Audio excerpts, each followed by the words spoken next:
Hey y'all, I'm Matthew Tapp with Barrows and Borderlands, and we've got another little explainer video today. We're going to be talking about how to use the forms on our Game of Games Discord server. So these forms are how you submit stuff like solo logs, buying items for your character, getting quests, and all kinds of other things. We're going to go through all of them today. I'm going to try and keep it just brief while explaining everything you need to know. So hopefully this won't be a super long video. And I'm going to have Fox help me figure out how to do timestamps on it. But without further ado, I'm going to bring on some folks to help me talk about this, and we'll probably bring on some more later. But for now, we've got Fox Off RPG. How you doing, Matt? Yeah, and we've got Soul Eater. Soul Eater's in our campaign. Y'all have seen him before on the solo gaming explanation video on the Barrows and Borderlands YouTube channel. You want to say hey, Jacob? Hi. There we go. So, yeah, I guess without wasting any time, I've got the Discord server here. Y'all can join this today, discord.gg/Barrows and Borderlands, spelled out, all one word. But when you hop in this server, you're greeted with a couple things. All right, you have an Abouts and Links tab, announcements, verse of the day, and you've got all these channels to look at. But the first place you should start out with is the About and Links tab. So right here, we've got everything you need to know to get started. And of course, we have these video series that Fox and I are doing where we're just making them as we need them. Speaking of which, we have the much longer how to play video. That one goes over everything, and it's time-stamped. Yeah. But for sake of this, you can find core links. This will tell you where you can buy the game if you haven't already. Even if you haven't bought the game, you can check out the character creation videos for both regular Barrows and Borderlands and the Portal to Adventure that just finished up. We've got the calendar, the hex map, the Owlbear Rodeo, where sometimes we'll use it as a virtual tabletop in our game. Really good service. Then we've got the Google Forms, and you're looking at all this stuff. You're like, what is all this? What, do I have to fill these out every day? Like, what's going on? And then after that, we've got beginner character sheets. These are, you don't even need to own the game to hop right into it and play test it, see if you actually want to buy it. I believe in informed purchasing. So you can make a character here. It tells you how to do it. This will also explain some of the house rules that we use in our server that are different from the core rules of the game, because of course we do. So we've got stuff like our new hit point system. If you want to play a Shadowdark character in this campaign, you can. You can use all your Shadowdark stuff. And then some other cool little extra things that y'all can take a look at, such as our story reading form. But without wasting any, I keep saying without wasting time, and I keep talking, but the Google Forms, we've got a list of all of them right here, all the way from scheduling down to property purchasing and renting. These are used when you're not at the table and you're either getting ready for a session, wrapping up a session, or you're doing stuff on your own solo for your character. So pretty much everything you'll be doing will be between the Google Forms and the locations channels. And these are forum channels where you can open it up and you can see all the locations in that hex. And it'll tell you, like, you can go here to the camel stable and buy camels for a certain price. You can go to Glopglor's mansion shack and weep over his character's death. That property will be going on sale very soon. Yes, it will. That has been officially confirmed. Exactly. But I'm going to start going through the character submission forms one at a time, and I'll probably see if Fox and Jacob have any questions about it, and then also any comments they want to bring up for each one. The first one that I'm going to talk about is the character submission form. So this form right here is how you fill this out before every session. This is basically a way of saying, hey, I'm playing this character this time, and it tells the referee who you're going to be playing and has a log of it, so that later when you're like, oh, well, I played in that session, we actually can show that you did. This also shows the new hit point system in it, but it's not long. You just fill it out quick with some of your character's information. and then you're good to go. But this is done before every session. I think actually what I'll do is I'll just go through all of them real quick, and then we'll talk about them. So everything's front loaded at the beginning. Yep. Next one I'll talk about is the quest and notice board. So this right here has some quest lines. If you want to pick any up, it also tells you like what is it, what do we mean when we're talking about like portals to other worlds and all that. That's all in here, and it has a list of some of the most popular quest lines. You know, sort of like adventure locations. Somebody's put out an order for strange opening in the mountainside to the northeast. Ooh, you know, this is where you can get some ideas of things to do while you're playing. And once you look at this, you can request the a specific quest from here, and it'll submit it to us. Now that's if you want to go on a specific quest. The next part is session scheduling form. So let's say you don't want to go on a specific quest, or you're not quite sure, or you just want to schedule a session because you just want to play something. What you do is you go into the Discord first, and you say in the scheduling session, scheduling party forming tab, you sit there and you go, please somebody play this game with me. And then once you've got a party, or if you're doing solitaire, you want to schedule like a one-on-one session, we can do that too. You fill this out with how many people are playing, the average party level, and the preferred game date that y'all want to play on. And then one of the referees will look at the log and work out a good schedule with you, and then it'll post on the events tab in the Discord, which if y'all don't know where the events tab is, it's right at the top. This has every session that's coming up. All right. So after those, we have the referee session report. This is for referees. This will be after you've finished running a game. You fill this out, and this lets the other referees kind of know what's happened so that we're all on the same page. I won't take too long on this, but the referees should be filling these out after each session. The solo play log. This one is used more often than some of the others. So if your character is doing anything specific outside of referee play, or like an actual party play, and you're just like doing solo exploration on your own, maybe you have like a dungeon you picked up that was pretty cool online and you want to get some XP playing in it, or maybe you've opened a portal to go do Gods of Forbidden North and make a party of adventurers all on your own. You can use this. I just filled out this earlier, actually last night, for one of my characters. So he was in House of Hope. He made it back to Cheetah Morte. I said what happened in the got arrested at night, got attacked by orcs. But I had a riding horse, was able to get out of there, get to Cheetah Morte, and then I went back to my guild, and I'd done some stuff in the guild, and I have it all listed in the log. So it'll log your XP, any encounters that might have happened if you got lost, all that stuff. And you don't need to go into like super crazy detail, but it's good to have an idea of roughly where you were when X, Y, and Z happened. Yeah, it helps out a lot, and it helps the referees because we do check these. We do check these forms, and it's really the glue that is holding the campaign together. So the next one, or go ahead. Yeah, I was just gonna say, like, when I'm doing this, if I know my character is going to do, I say if I only limited time, I'll do one thing on one day, another thing on another day, but maybe once or twice a week, I will fill it out. So it's not like 7 different things for me over the course of a week. I'll say, this is when I start in the in-game calendar, this is when I ended the in-game calendar, and this are the events that happened.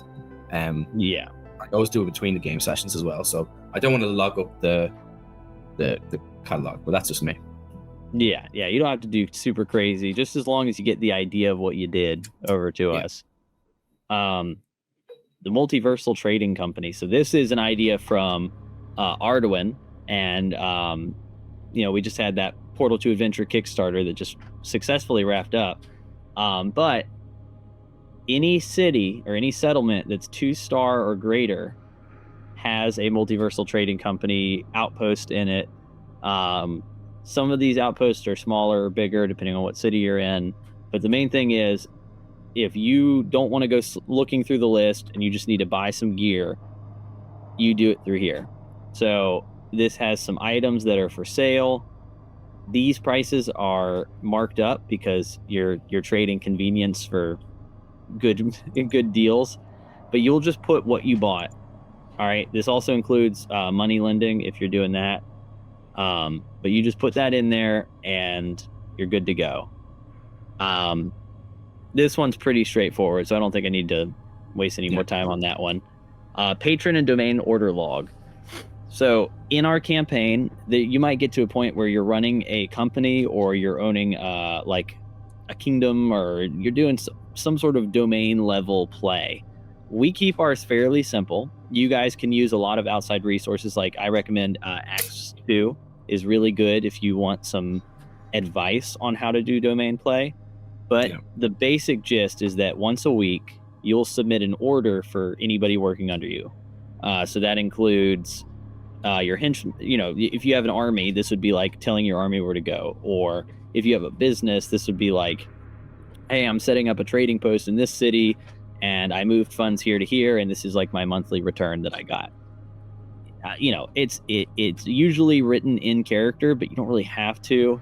You know, I have some sample orders in here. You basically just put who you are, what your faction is, etc., and you write it out. Submit that, and then I will take your orders, and depending on how long it would realistically take to get to the person who you're giving the orders to, I will kind of hold it off, and then I'll give it later. This is also used if you're sending like a letter to another patron. Like if Fox was sending, his merchant guild was sending a letter to Xerxes' House of Hope guild, it would go through here. So the next two are fairly similar, so I'll get them both at once. But this is the spell submission and the magic/tech item submissions. So these are used if your character is creating magic items or spells. You're basically going to fill it out with what that spell does or what that item does, how you're making it, how long it'll take you, etc. I have some guides for that in the document itself, but that one's also pretty straightforward. But this is if you're creating any new spell, or even if you're doing spell research. So you found a spell book and you wanna learn a spell from there. You have to put that in here, because if you just tell it to me, I'm not going to remember that you said you're looking up a spell. Hireling Board. These are standard and basic hirelings that you can get, and also men-at-arms. Any settlement of 1 star or larger can have hirelings in them, so you more than likely are going to be able to find these hirelings somewhere. Okay? And you submit it when you buy them. You know, you put the hirelings in here that you got. They're also going to be 1-hit dice when you first get them. Yeah. Sort of thing. 1-hit dice when you first get them. Give appropriate gear. Exactly. Any weird stuff that y'all want to, like if there's a hireling that you don't see that you really want that's not listed here, you put it down here that you want to pick it up. All right, guild joining application. There's tons of guilds in the Borderlands. That's a big part of the game. Y'all see that more when Radioactive Tougaloo comes out. You'll see a big list of guilds, and you know, this also includes joining the military of a different nation, etc. This will be all explained right here, and then the star ranking. So you'll basically fill in what type of guild, what its star rating is, its name, and its location, and then you're going to tell that guild in 30 words or less why that guild should let you join. Obviously, if you're trying to join a secretive guild, you're gonna maybe have to be really, really persuasive in here. But you know, this covers thieves guilds. This covers everything. All that's explained here. You'll submit this form, and then you'll get a notice back when they've either accepted or denied your application. All right, bounty hunting. Wanted dead or alive. So there will be a board of some bounties. There's only 2 of them listed right here, but there are more bounties in the world. If y'all just got the Portal to Adventure Kickstarter and y'all have Arduin books, there's some bounties that could be hunted down in that book as well. I think it's in AG2 or AG3, one of the 2 of those. So, you're taking the notice off the board to go hunt down that guy. It's only 3 left. Last will and testament. So, Magical Lawyers Guild of Kazagor. You find these guys in most cities. You can submit what the details of your will are and then sign it in character. This will solidify that the items that are lost upon your character's death will be returned to whatever character that you list in your will. It'll be split up however you like, and this is a magical lawyers, so they make sure it happens. Once it happens, it's like, okay, these items will essentially disappear, and then they'll reappear where they need to go. Exactly. So that's this is lots of fun, because sometimes you get people like, oh, I'm going to take his corpse and I'm going to take this weapon that you had. I really like, oh, well, this is actually going to his son on the other side of the map in game. So exactly. Yeah, it works out pretty fun, and this has been used before. So obviously, you can't just leave items to a character that doesn't exist yet. So you can't just be like, my next character gets it all. All right. Property purchasing. This one's pretty self-explanatory. If you're in the Hex and you see that there are properties for sale, you can buy them. Your character buys them here, and this will solidify that is now your property, you're holding. This includes stuff like you've bought a house, or even renting. So if you're renting an apartment, or you've rented out space inside someone's castle and you're paying them, that goes in here. So finally, this one is less connected with your character, but this is the reading submission form. So we give XP for reading stories in the campaign. So if every short story you read is 50 XP. Put that off to the side. Every short story you read from like Weird Tales magazines, anything from our inspiration and media list, 50 XP. Now, October is over. So no more Clark Ashton Smith. We just finished him up. This month is November. I know. I hope people collected their XP, but November is Edgar Rice Burroughs. So, Princess of Mars, John Carter, Tarzan. Go read some Edgar Rice Burroughs. You get 100 XP. It's double XP. All right. And this for Edgar Rice Burroughs, because he has actual books, this is per chapter. So go check that out. Oh, nice. Yeah. And this form is great for players who aren't able to play all the time, so they're going to be gaining XP. So if you have a little bit of this with the solo play, it's great. Also, if you're on the verge of leveling up, read a story. Yes. It might get you over the edge. Exactly. And you're going to learn something interesting that's going to help you inform about how the world, everything works. Exactly. So yeah. I see those that have read these usually have a much easier time adapting to the world of the Borderlands. They get an idea of what kind of fantasy we're going after. Yeah. But that right there was just a quick speed run of the Google forms that are in there. These, if you don't submit stuff, like if you don't submit your solo log or something, you don't get anything from doing the solo, which is fine. It just means that it won't count in game. If you've got referees that don't submit their logs, then their sessions didn't matter. So remind your referees that they need to submit their logs, or else they get lost. So yeah, that's probably the most important one for group play, because like we done this awesome adventure, we got all this XP magic items, and the referee's like, oh yeah, I forgot. I was like, no. Yeah, don't let your referees forget. Yeah. I'll get onto them, but you got to remind them. And do your solo logs as well. This goes for everyone, because again, you might say, I want to join this adventure, but the last time you had anything logged, you were like 50, 60 miles away. But, that's like 2 days, 3 days travel. So how would you get there in this date when you're still over there?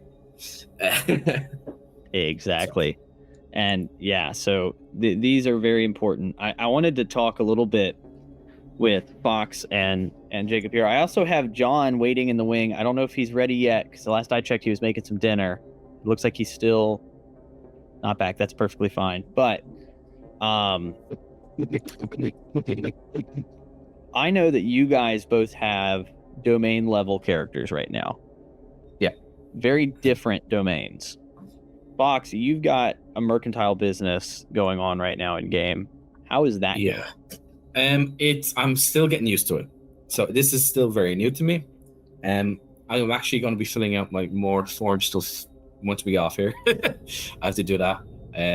But yeah, it's definitely interesting. I'm using ACKS 2 to help me with purchases and how the mercantile stuff will work.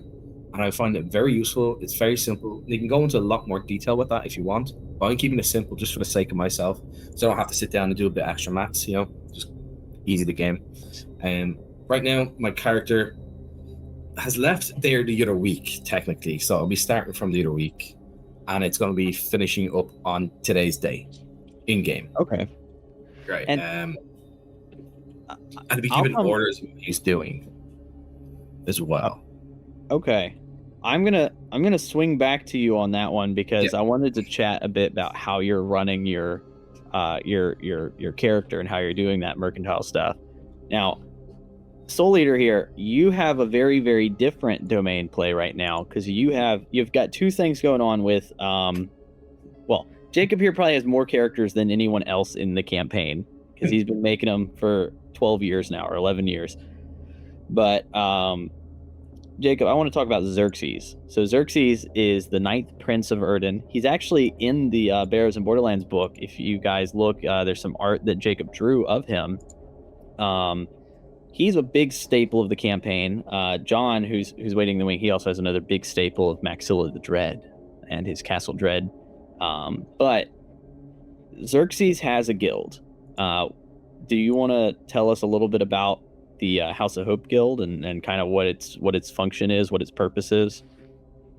Well, the House of Hope is supposed to be like a hospital of sorts, but also like a school for white necromancy. Right. But sorry, I've been put on the spot. No, you're good. I was just gonna add, some of y'all that have read the Psychics and Sorcerers, you know what the black necromantic rituals are and stuff, but white necromancy is something new. You guys might see that in the future with stuff that Jacob's working on, but it's some cool stuff. But House of Hope, white necromancy. How long? Let's see. You've been planning this for a while with your character, and you're just now at the point where you're able to build this. Actually, I think the House of Hope just got almost finished building. If you were to advertise this to sick and weary people across the Borderlands, what do you think would be on the poster? What do you think people are saying about this place?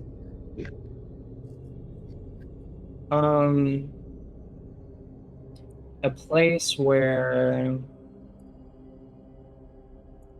all will be cured. I don't know, something along those lines. I've heard some scary things. I know that you just had 2 paralyzed characters come there. I think one of them wound up leaving somehow. And then another one, you had an arm fixing and... It's a hand fixing. Fixing.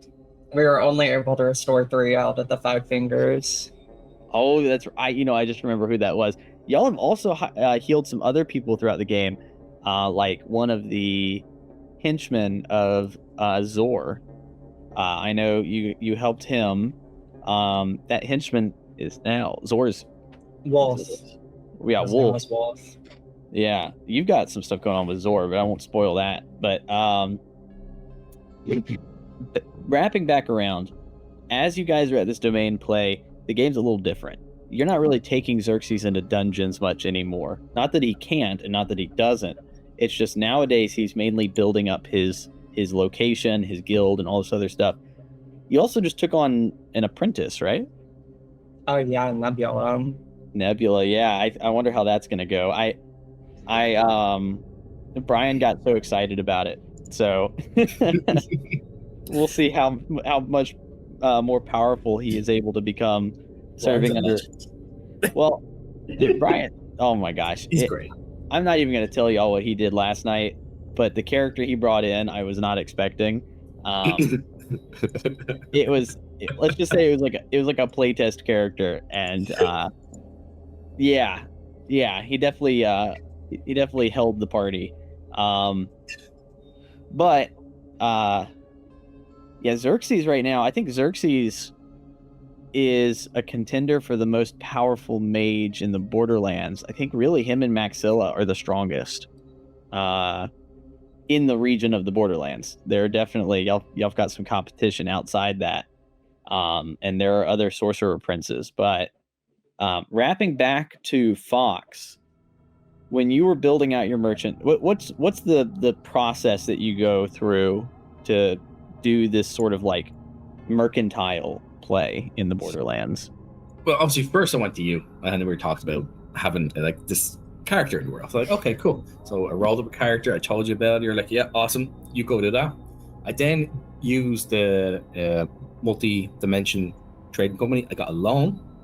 So that's one thing you do. I have to pay that loan within, I think it's a year. So I used the money from that. I was able to buy men for safety, mercs. I was able to buy stuff like coaches, wagons, horses, guides, wheelwrights, all this stuff to keep the caravan able to roll along and go from place to place. And then, of course, I used the ACKS books to figure out how to, or what kind of items I'd able to buy in an area. And then I basically set off to go to the first location. The first ever location he went was to the House of Hope. He set up his camp outside. I was able to sell some stuff by passersby, but I do have a little write-up about who this character is. So I'll read it out here if you don't mind. So Caesar Douglas, the Green Skull merchant, is a harsh and ruthless trader. While fair in his trades, he's willing to trade or deal in almost anything, from food to people or other mysterious goods. Do you need transport? He can get you where you need to go for a fee. If you have any rare or mysterious goods, but you do not declare them, now that's another story. Let's see how that works out. If you need materials for your buildings, he can get that shipped to you. You need slaves for your sacrifice bits. How much gold are you willing to offer? You have a dangerous magic item you need to bring somewhere, but do not want to go alone? Well, no worries. He can take care of that for you for a fee. If you can't pay in full, a deal can always be made. And a deal is a deal that you cannot back out of. So that's kind of what I'm going for. That. He's fair in what he does in his trade, but if you mess around, you're gonna, find out, as I say. Yeah, honest. I mean, you said you're also using the new, if I can pull this up, using the new merchant class from the from the Arduin stuff. Yeah, and it's really good. It's really interesting how this sort of stuff works. Again, I'm mostly going to be getting experience from actual trades.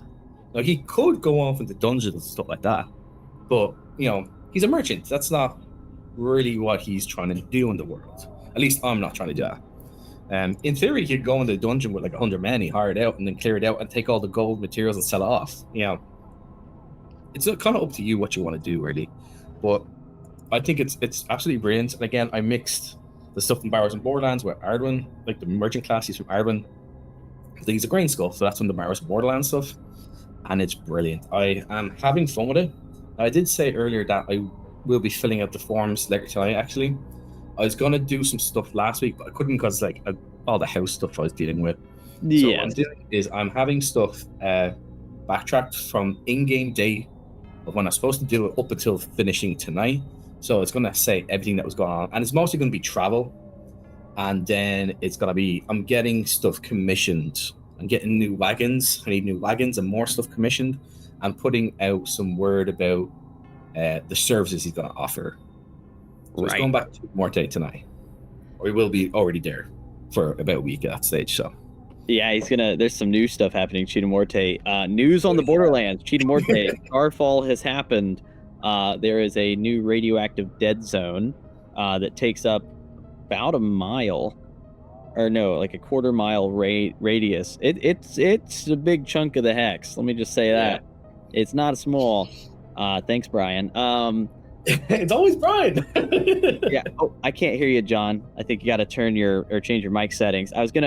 This is a good that John's back here though, because I was going to talk to him about Maxilla, who's another one of our domain level players. John, if you wanted to introduce yourself, and then we could talk about you once you get your mic done. But now hear me? I can hear you perfect now. So, John, you play as Maxilla the Dread. He's a high-level magician, a cryomancer, if you will, and he was one of your third character or second character or something like that.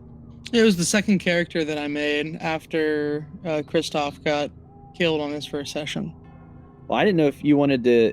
I think what I'll do too, because Fox just described the merchant that he's got going. Maybe you describe Maxilla to us, and then I'll pop to Jacob again, because we got a taste of Xerxes, but maybe describing more about like who Xerxes is, how he's come about. But start with John, since they just pulled him in. John, who is Maxilla? Maxilla is a half-caster magic user. He's a green skull.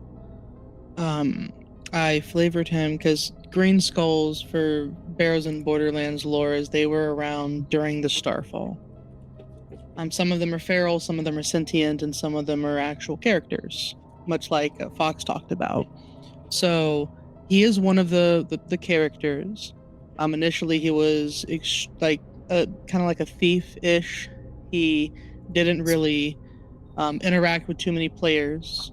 And then after starting to play online and playing with Jacob, he started doing more, adventuring more, gaining more power. Xerxes kind of mentored him in a way, and a friendship grew from there. And he has now become one of the most powerful forces to be dealt with on the Barrows and Borderlands. Initially, because he's so old, I was like, well, he only remembers like the last 500 years. Like, it's like a rolling calendar for his memory, because it'd be weird to be like, oh, I remember something, 15,000 years ago. And through like different campaigns that Matt's run us through, there's been like lore introduced with him working with Dynaco and like being in charge of like the reason the Starfall happened initially and why things are the way they are. So it's been a really, really cool, unique experience, and it just goes to show you the amazing things that OSR games can do and white box games can do, because absolutely none of it was planned. There was like no background, no lore. It was just, through the level progressions and stuff like that, his story came about, and that was a really, really cool thing to experience. I always like to say, and I say this a lot, so I know y'all are probably tired of hearing me say it, but the story is what happened last session. And oh my God, has both Xerxes and Maxilla described exactly that. I mean, y'all's characters have changed so much over the course of the game, and you've had many more characters that just died. So that could have been cool, but it's really because you guys earned the spot in the world by playing as them. But so there's Maxilla, and you're obviously working on something in the background here. I don't know if you want to talk about it on here, but yeah, he's got something behind him there. The beautiful Castle Dread. Yeah, so Maxilla started kind of recruiting some of the core members and players that he ran alongside, and it seemed like they meshed well, or they could provide things to his cause. And he started forming Disciples of Dread. To basically, it's kind of like I wouldn't say it's a cult-like following, but it kind of is. It's not a cult, it's not a cult. Every cult says they're not a cult. It's just a bunch of like-minded individuals gathering for a common goal. Okay? You had Kool-Aid at the last session, okay? I'm just kidding. Yeah, it was mead. But no, so I was like, okay, well, there's going to be a portion of like his castle where they meet and stuff like that, and outside of it, it would just be a big castle, like a big fortress. If I want to try to protect, myself and whatever, what do? You build a castle with high walls and a mountain or whatever, and you make it challenging to get in. And then Matt was like, well, you should fill it. And then I ended up filling it, and then now it's on the hex. Once it's fully done and it's out, and you can purchase it or get like the PDF and things like that, you'll be able to actually go through the castle.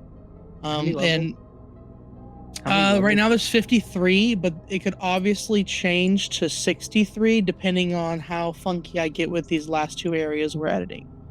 Outside of that, it's confirmed 53. And I'm also excited to mess around. John's letting me do some playing with the Mobius and Delirium chaotic levels, which Mobius was my first the first thing I ever made for any ttrpg game. So it's really neat to see that kind of come in full circle, and you've got some. I'm not going to spoil anything, but yeah, the only thing I could compare Delirium to is if you gave Baba Yaga's chicken-legged hut DMT, and then you were able to watch what that house was seeing. That's kind of it. Yeah, pretty much. Pretty much. But okay, so that right there is a good idea of who Maxilla is. Jacob, I'm gonna pull up one of my favorite pieces. Oh, real quick, your brother John also made this art that I've been showing up on the screen. Check him out, Kirbo MC, Kirbo MC on Instagram. If you are currently creating something and you want his art, definitely check him out. He's 17, he's getting out of high school, and he's a really good artist. So if you like his work and you see this next this adventure module that I'm working on and you enjoy all that, then definitely go check him out. He does stuff commission. He's excellent. He will definitely, his stuff you'll be seeing him in a lot of Barrows and Borderlands stuff in the future, and probably I need to get as much of it as I can before he gets taken up by all the other people that are much cooler than me and John. So next up, I wanted to see, let's see, Jacob. Yeah. I wanted to know if you wanted to tell folks a little bit about. Oh my god, I hate that art of him. I love it. Okay, so Jacob hates this art, but I asked him if I could put it in the book.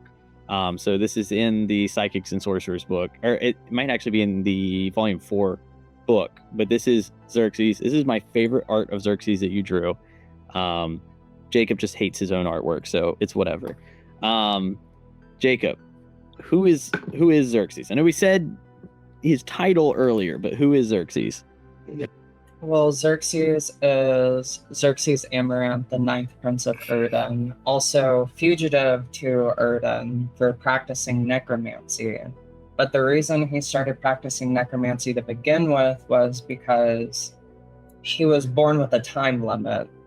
Xerxes was afflicted with demon rot because he was the child of Jehorath Amaranth, the Archmage of the Saria Sanctum, and a demon warrior named Alida. But who is also, both of those are also player characters. Real characters, yeah. That we've been playing these this sort of family tree out for years, which is kind of neat, but it was really cool. I don't know why. I was like, you know what, Alex, your character, you know Jehorath, he's gonna be my character's dad. Dude, it worked out good. And I mean, you're a good example of, so I know a lot of folks, they talk nowadays, it's like the two methods of making a character in the old school style. A lot of people just say, your characters don't matter at all, don't worry about writing anything. But it's not that they don't matter, it's what they're doing is they're trying to save you from getting real attached to someone right before they die. Jacob, you have taken the opposite approach. You're like, no, I'm going to put in a ton of effort into who these characters are. You're not sitting there going, oh, these guys are the most powerful being and I'm level 1. It's more that you've developed, okay, this is who they are starting out their journeying. Because like before this, Xerxes was living in Erden. He was just a student at the Saria Sanctum, son of the Archmage there. And he had this title, but that didn't necessarily mean he was just inherently powerful. He was by all means a first-time adventurer, and oh my God, yeah. And little baby Xerxes was so like terrifying. Oh my gosh, dude! You were at risk of death every corner because this is Barrows of Borderlands. This goes for Maxilla too, y'all. Y'all escape death so many times, and they see me roll my dice out in the open. So, I'm sitting over there like wincing as I'm seeing nat 20s get rolled against them. Like, oh. Yeah, I'm thankful that every single every conversation we've had so far in live stream and things like that, the one question I haven't been asked is, how have you been able to get your character like to that level? Because I don't have an answer. Like, Yeah, there's been dude. times where it's just like we got passed by the skin in our teeth. If we were 2 strength off from like opening that door, we all would have been 8x40 radioactive ants, or like, Dude, it's but crazy. y'all took 2 approaches to these characters. Jacob, you sent me like a little bit of information about them. I know a lot of referees too. They don't want to read any like backstory or anything. I'll read it. I like you guys enough. I'll read it. Just know that if they die, they die. So you don't have to put in that effort. But I'm not going to tell you that putting in that effort is worthless. You know, that's not how I feel about it. My thing is, it also helps me get like attached to the character. I know, like, not like attached, but more like in the mindset of the character as well. Like, I feel like I know literally everything that Xerxes would do, because he's at this point where I played him so much that I don't know, he's like kind of real, even though he's not real. Yeah, That makes you're able sense. to take on his persona. Yeah, for me, it's I decide, okay, what would I like to, what do I think is fun for me to do with this character, given the stats and like what I want. Maybe I'm like, you know what, I want him to be evil, or I want him to like, this is his line in the sand, you know. Outside of that, it doesn't matter like what's going on. But at the end of the day, there's certain things where it's like, oh, it'd be, you know, you have an idea and you start working towards that, and you let's say Matt makes a session for us to run and you die through it. You know, for me, it's like, you know what, I'm all gas, no brakes, use it or lose it. Like I'm running in there. I'm not always too weary to turn around unless I feel like others are like timid to go forward, because I want confident fighters, right? So like, I guess that's kind of the contrast between Soul Eater's playstyle and like mine when it comes to our canon characters. Well, it's I like seeing it though, because what it does is it breaks the misconception that a lot of folks that are playing like newer RPGs in like 5e and 2024 whatever, they look at the old school style game. Now this is a selling point for a lot of the old school guys, is they don't need to know anything. They just got to roll that character, they get in there and just play. You don't need to know any of that. You don't need to do any of that. Some people don't even name their characters until they're 3rd level. That's perfectly fine. It's acceptable. You know that they're probably going to die, but if they make it to 3rd level, they might survive. So you give them a name. But if you are coming from that more narrative mindset, you can sit there and go, okay, well, my character was the son of a farmer. You know, the one thing we don't do is have characters that were or are like, oh, I'm a veteran explorer that's been around the world 1,000 times, and you know, that's not really what you're doing. But if you're sitting there going, well, this is where I'm from, this is why I'm here, it does help you get into the role of the character, and I'm perfectly fine with that. Yeah, So and having players like, I'm sorry. No, I was just gonna say, you can have in-depth characters in old school style games. It's possible. And having players like Soul Eater in you, even if that's not your play style, being able to like have someone next to you that is, you know, really immersed, and even though they've only been on 3 sessions, they kind of like know where they've been and know what they're doing to an extent. It almost like challenges you to be like, okay, you know, now like I'm gonna put a little more thought into each decision I make, because I don't have that yet, and what I'm doing is forming that. So it puts it on your radar, and it's really refreshing to have the blend in those. Yeah, big time. I think Soul Eater is probably the best RPer in the game. I disagree. I think Matt's fiance is. I'm not the Glaze, but I think Shay has done some of the most. No, she's actually really good. I've only played with her once. I can't say. That's why. Right? Yeah, you didn't have a frame of reference for it. Shay is really good. Yeah. I thought you were gonna say that you like role playing with Jacob more, because there's an inside joke with that between John and oh my god, it's a whole thing. I won't bore the audience with that, but John is also a role player as well, I have to say. Yeah, dude, they've been killing it, and especially for John, like you just went right into it. And Jacob and I have been playing for years, and we've definitely like changed our play style a lot as we've gotten to this point. But one thing I wanted to bring up is the reason, at least I think, that a lot of old school games are so against any sort of backstory writing or anything is because of expectation. All right. So 2 things here. We like it when you're attached to your character, because when they die, then it means something. It's cool. It makes a moment. So that's not really the fear about attachment or anything. The thing that I think is or can be detrimental to a game is expectation. I want my character to become the next king, or I want to go out and do, or like, okay, you've planned out your whole story going forward. That's the thing right there. Story is what happened last session. But you've planned out the whole arc of your character. It will never go that way. I don't care if you're playing 5e story game. I don't care if you're playing old school essentials, Barrows and Borderlands, Arduin. It doesn't matter. It will not end up the way you wanted it to. If it does, it means y'all morphed it to be that way, and you probably should just be writing a book. Yeah, Because that doesn't mean like, it's still cool to try to plan to do stuff. If you go to your ref and you're like, hey man, I really want this cannon that I can strap to a wagon and I can wheel around with me, and I can blow up someone's house or something with it. Like, if your ref allows it, that's great to have that idea, and it gives you like a purpose, a motivation to play towards wherever hex you're going or whatever you're doing. It gives your ref the ability to kind of make a dungeon and make a small mini campaign and things like that. But that doesn't always mean you're going to get to the finish line. There are a lot of people that get gassed out in a relay, and that does, just because you've been having consistent games and you haven't died yet, doesn't mean that tonight's session is going to be the same. that is Could be very just a simple thing that gets you. Like, Yeah, like maybe you have to do a death saving throw, and you got to roll a 1, and that's it. Or roll a 20, and that's it. Yeah. I knew Jacob was going to say giant spider. How many characters have you lost to giant spiders, Jacob? There was like 3, right? 3.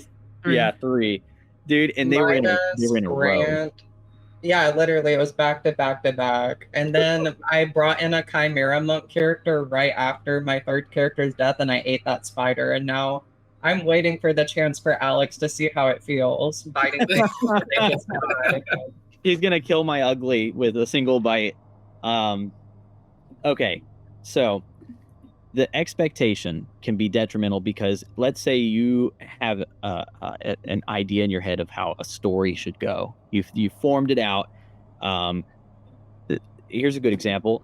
I know that Xerxes early on, it's not that he had an expectation. He had made a character plan. He said, I'm trying to become a lich. All right. Now, we could have forced that to happen. It did not happen, by the way, but we could have forced it to happen, but it didn't. He is wildly different now than where he wanted to be at the beginning. Now, if Jacob had expected it to go a certain way, and I've had players that have expected it to go a certain way and been disappointed at the end.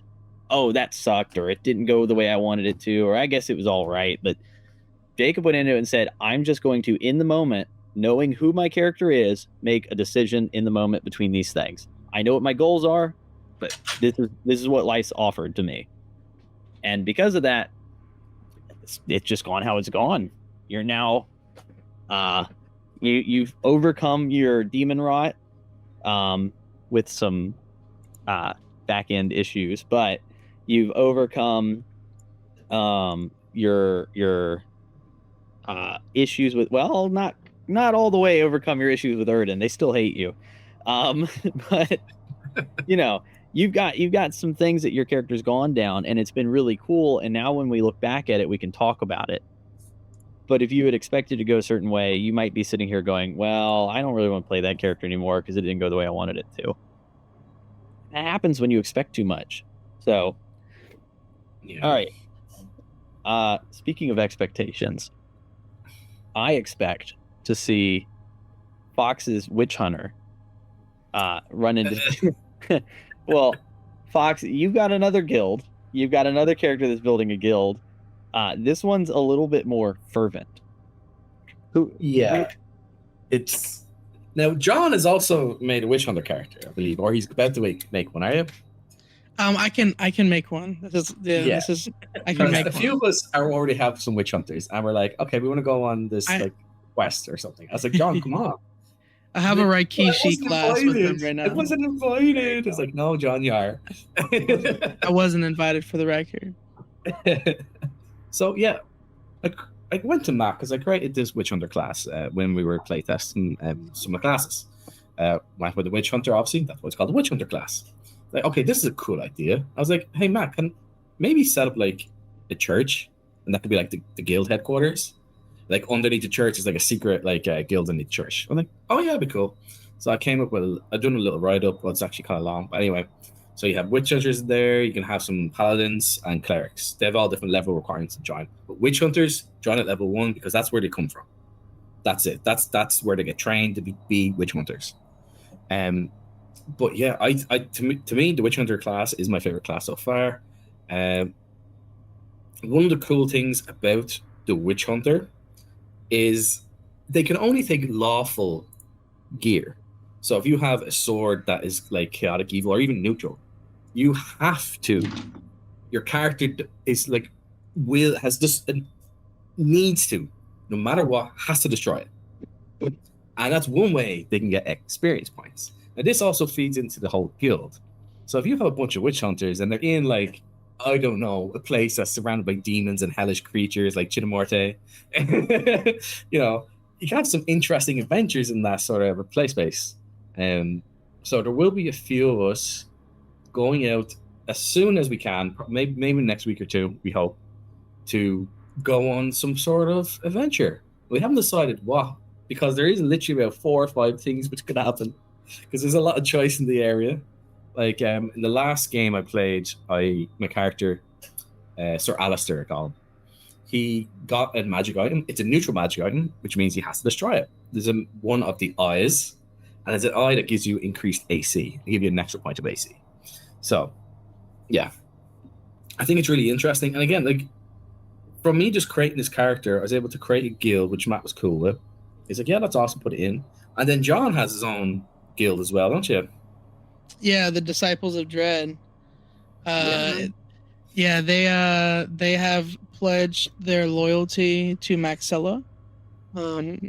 What's really cool about it is it's kind of a give-get thing. So their main thing is they have a small brand. It's a Aztec tribal mark for the symbol of death or dread, and it's anywhere they can choose. It looks like it's cryo burned, like they do with the horses and stuff, for a humane way to tag them.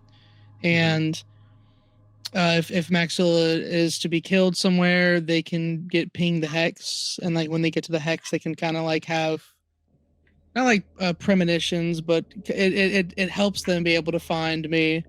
Maxilla has stored away a rod of resurrection, so ideally they're to get him and then bring him to his keep, where he can then be resurrected.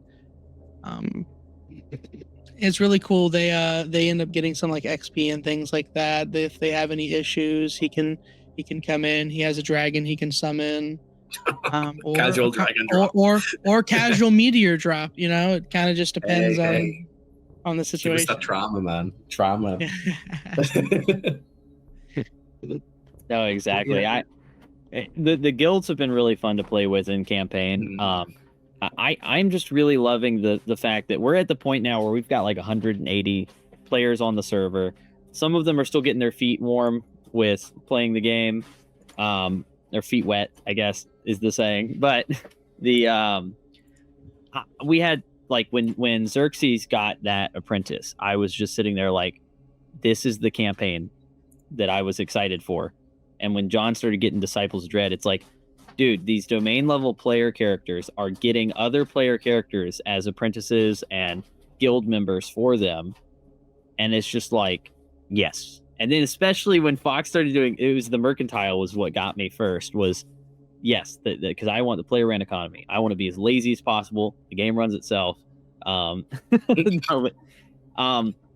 dude, when the Portal to Adventure stuff gets shipped to everybody, you see I'm printing it right now behind me, getting everything out. Once all that stuff arrives and we get to work in some of the cool Arduin stuff to the game, it's just gonna be awesome. I mean, not to mention we're gonna have a really fun year of Barrows and Borderlands content. And I can say that because some of it's not just me writing it. So like John's Castle Dread, Soul Eaters, House of Hope content, plus, there might be something else there too. We got Anthony, another guy in server. He's working on his Oracle Vault dungeon, and these are all going to become official Barrows and Borderlands releases because these guys have been doing awesome stuff. But on top of that, I've got some more adventures. If y'all love the horror of Dracula in space, whenever y'all get those, working on more. But and then of course the Radioactive Boogaloos. I've gotten pretty far in Radioactive Boogaloo 2. One of the things I'm really excited about is it goes over all of this guild play and how to play that in your game, how we do our other world travel, and we may or may not have some other worlds detailed in there. So I don't know. I'm just really happy about how things are going. If y'all haven't already, go to discord.gg/Barrows and Borderlands, all one word spelled out, A&D, and join the server. You don't have to own the game to join. You can come play immediately. We have beginner character sheets. If you like the game, buy the game. If you don't like my game, don't buy my game. I really like informed purchasing. I'm not somebody that's going to sit here and be like, oh, my game's the one to rule them all. You'll never need anything else. You'll never play any game again. It would be a lie if I said that. We play tons of games on that server. So even if you hate my system, hop on there. We'll play some OD&D. Some of the other worlds use entirely different systems where your character can basically like isekai to another dimension, and we'll be playing like Mothership, Traveler.